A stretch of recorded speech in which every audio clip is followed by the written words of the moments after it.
You're watching Byline Wilmington on CBS 10 WILM. Here's your host, Don Ansell. We're back. The mayor of Wilmington, Bill Saffo, is our guest for a one-on-one conversation this morning. Mayor, before we went to break, you said that that the city has shrunk the size of government. Yeah, in the last 2 years, we've eliminated 60 positions. 60 people that work for the city have either taken early retirement or gone. In 1997 through 98, that budget year, it was about 64,000 people that lived within the city of Wilmington. We had 11 employees for every 1,000 citizens.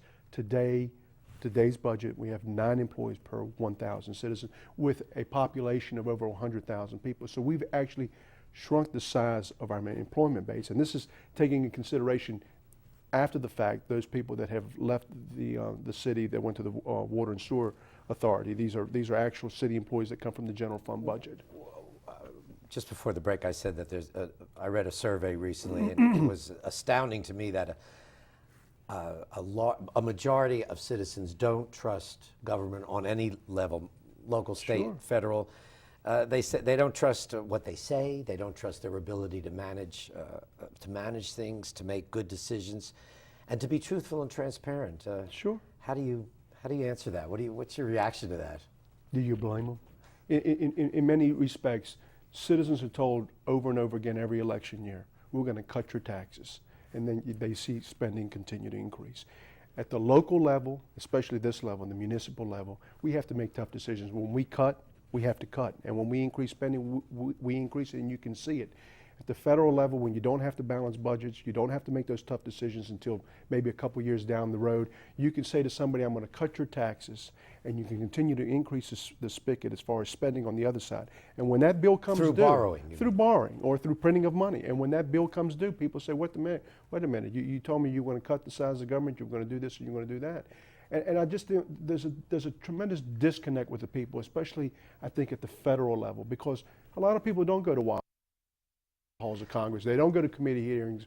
They don't see what's going on a day in and day out basis. And then you have all the lobbyists and all the different organizations in power. On a local level, every year, our elected officials never say the city is bloated, the budget is bloated.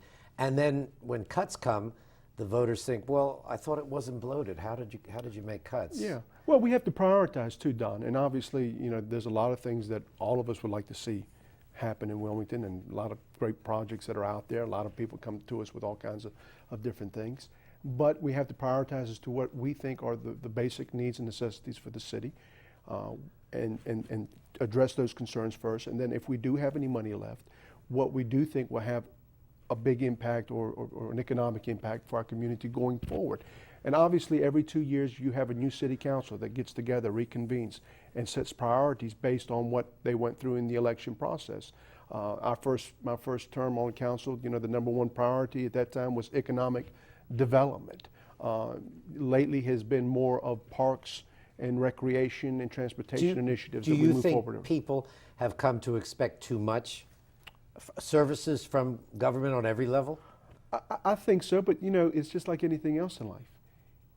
If you want the service, you've got to pay for it. Well, County Manager Bruce Shell on this show said that people want services, but in many cases are not willing to pay for it. A lot of the times, us people that are in the elected positions feel that way sometimes. We hear from one side, we want this, we want that, we want this, and then when you say, well, we have to pay for that, we don't want to pay for that, but we still want the service. I can understand the level of frustration from the city manager and the county manager. I've heard this over and over again. I've even heard from my group on city council that people like these things, but when it's time to pay for them, a lot of people do not want to pay for them. What's your take? And there's been a lot of coverage of these sweepstakes cafes. Mm-hmm. Do you think they should be allowed to operate?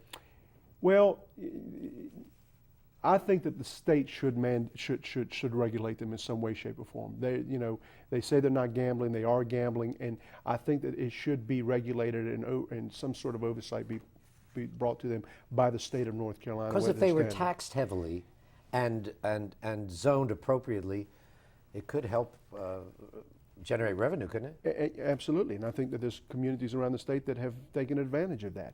But at the same time, Don, it also, we feel, preys on people that don't have money to gamble, and with the thought process that maybe they're going to win the big sweepstakes, and you get these people in there, and they may be, betting their Social Security check and whatever little bit of money they have left, and so from one side of the equation, that hurts people because it takes whatever money that they have that they could be living on to maintain their So lifestyle. how much? On the other side of the equation, it's a free country, so you can Yeah. you can do whatever you want to. Well, that's my So- next question. How much power should government have in restricting a person's choices and like wanting to go and spend money in a sweepstakes? Well, I think it's just like cafe. anything else that we allow.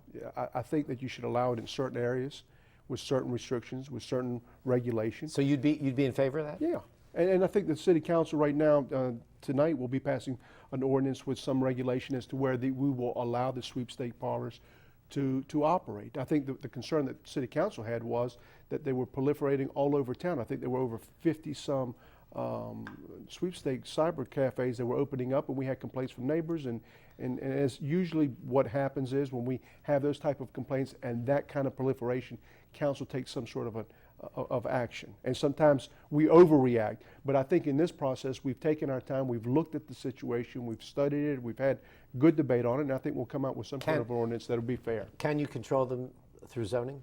We can control where they go, Locations. where their locations are through zoning. Yes, we can. Very much as we do a lot of different things, from restaurants to movie houses to a lot of different things. And then you think you'd reap some benefit from tax revenue on that? I think what you'll see is, I think because of our fee schedule, I think you'll see some of the larger operators that will be successful, and I think you'll see a lot of the smaller operators that will go away. When the state gets its cut, like in the education lottery, then gambling's fine. You can sell at every convenience store and anywhere. When the state gets theirs.